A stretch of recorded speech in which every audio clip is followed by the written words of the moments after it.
And there is a really cool series out right now. I've been watching it. It's called Damascus. It's streaming right now on Tubi. Y'all can check it out. And I'm excited to have one of the stars of the show on here. She really is a legend. It's a great to talk to her. Janet Hubert. Miss Janet Hubert, how are you? Good morning. I'm very well, thank you. This show is so cool. You play Yeah. the therapist, and it's sci-fi, it's cultural, it's social. I'm really digging it, and it's funny. I've been reading articles about how well it's doing.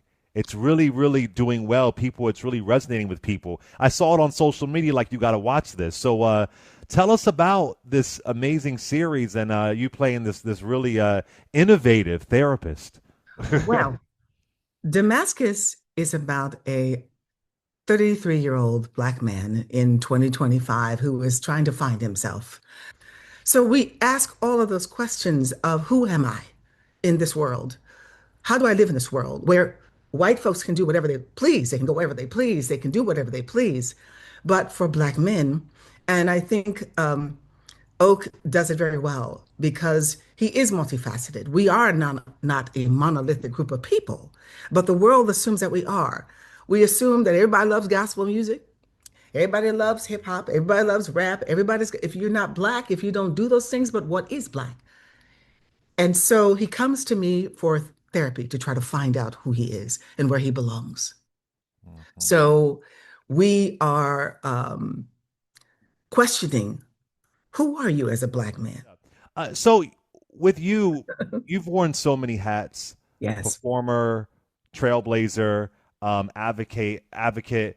You've navigated the highs and lows of what this entertainment industry is. Oh, yeah. Uh, how, I mean, although this show's about black men, how you as a performer, how have you navigated blackness in the performing space and what they expect of you and don't expect for, especially as a black woman?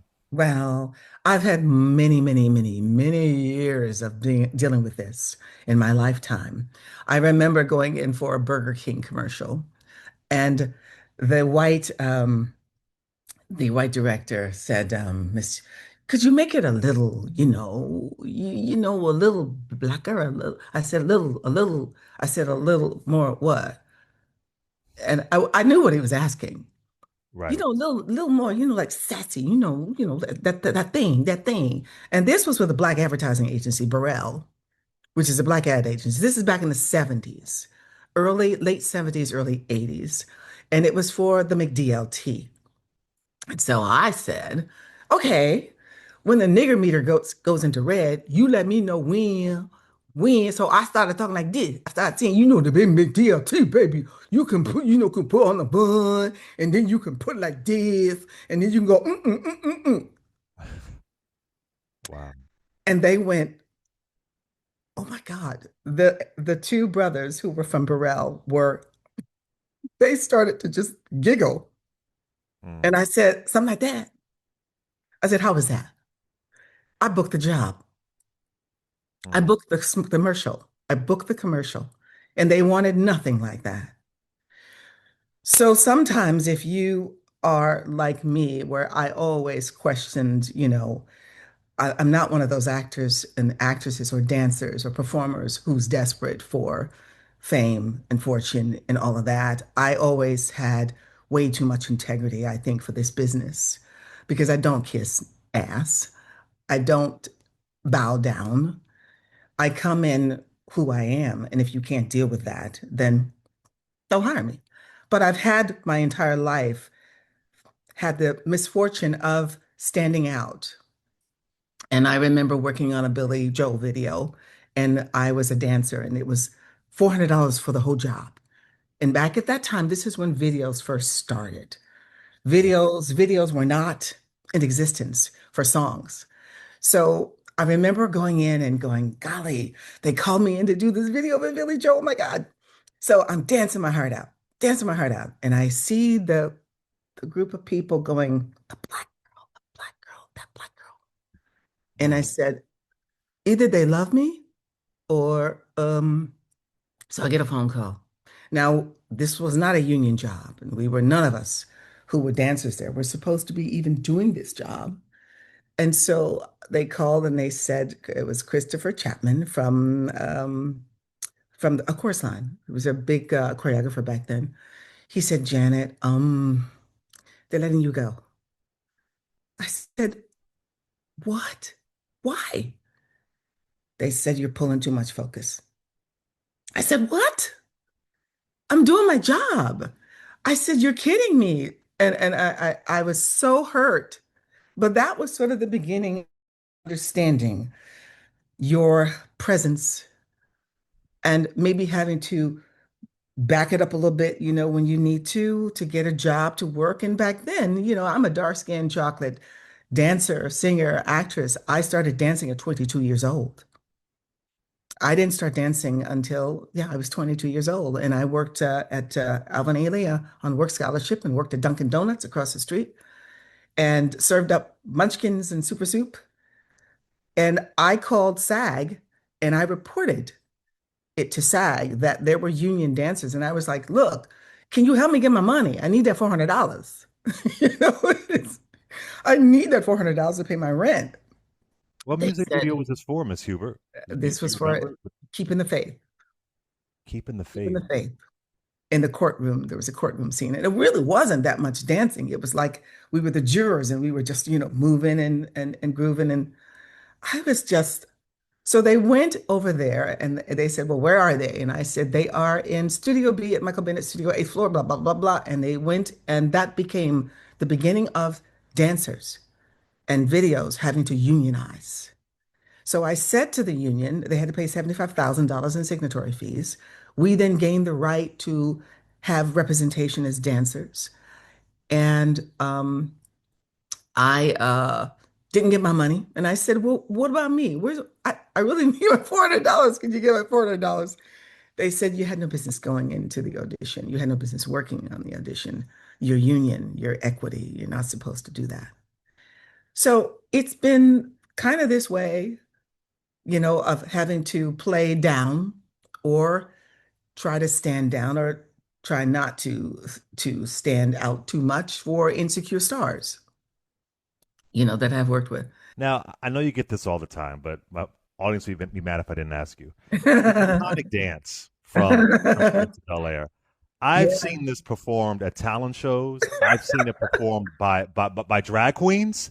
I've seen it performed by everybody you could think of. It's memes, it's everything. I mean, but you're a dancer. I mean, I know, but I mean, did you have any idea that it would have this kind of cultural impact at the time, or were you just doing the Absolutely. work? No, absolutely Absolutely. not.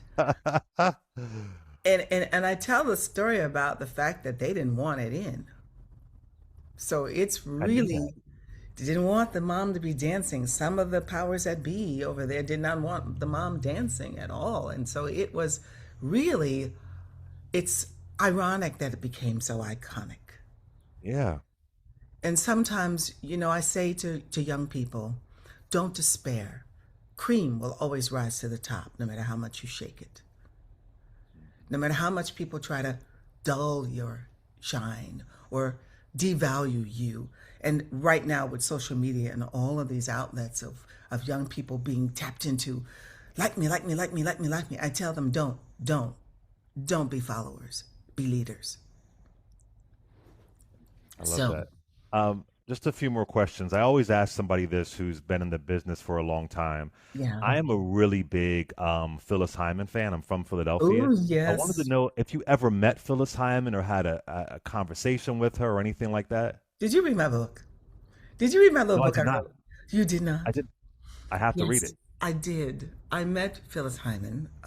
It was right after I left Fresh Prince, and I was in a parking lot in LA, and I was actually terrified because shows when they're that big, and those people who are that big, you almost fear that something will happen to you to shut you up. Because I was being very vocal at the time. She pulled up in a limousine, and I thought, okay, they're gonna gun me down right now. I'm gonna get gunned down right now. She stepped out. This big, tall, fabulous woman with this magnificent voice and presence.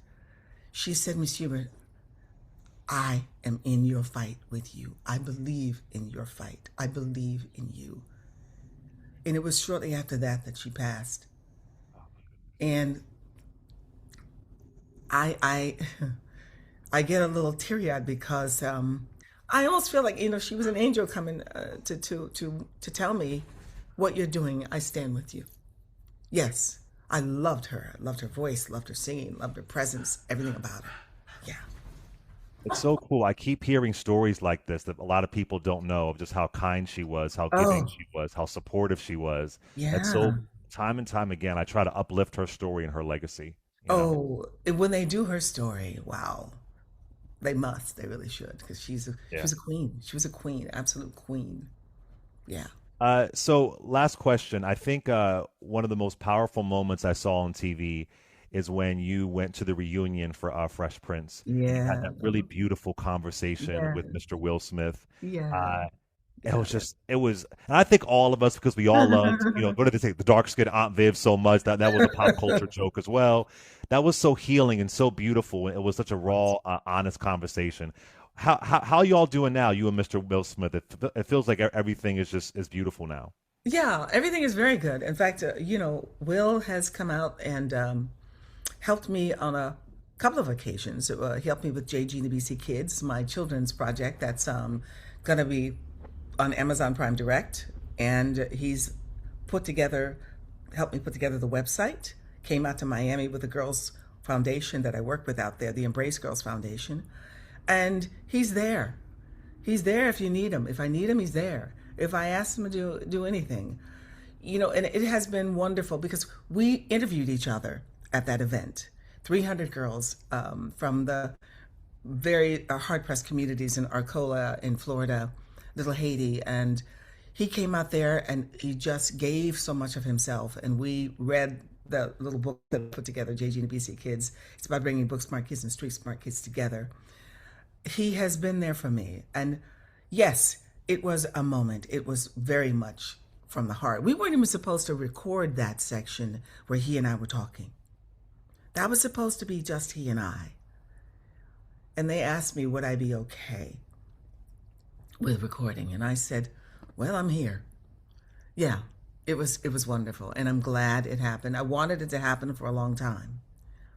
And we are good. We are very good. I know some people have That's the the nerve to say to me, "Well, he ruined your career, and why you always talking about him?" And if somebody wants to lift me up and say that they're sorry, when a man can say, "I am sorry," publicly, vehemently, "I am sorry. I made a mistake." There is nobody can get in my way. I can forgive someone who honestly apologizes to me. And that's all I ever wanted. And I'll say, well, I know he gave us some coins. No, we've, I did the reunion. And no, he hasn't given me millions of dollars, which people love to, they're pissed off if we're getting along and they're pissed off when we're not. People are just pissy and they're going to be pissy, whatever. And I say, they want to hold you there, you stay there. He and I know where we are, and we're good. I I love that, and it just shows you whatever the relationship is, the power of healing That's right. over the years. This life is fleeting. We lose people. It's Say really it. powerful to see. Yeah, Say healing. it. And you cannot move on if you don't forgive the person who did what they did. If you want to hold on to it, it's just going to eat you alive and you're never going to go forward.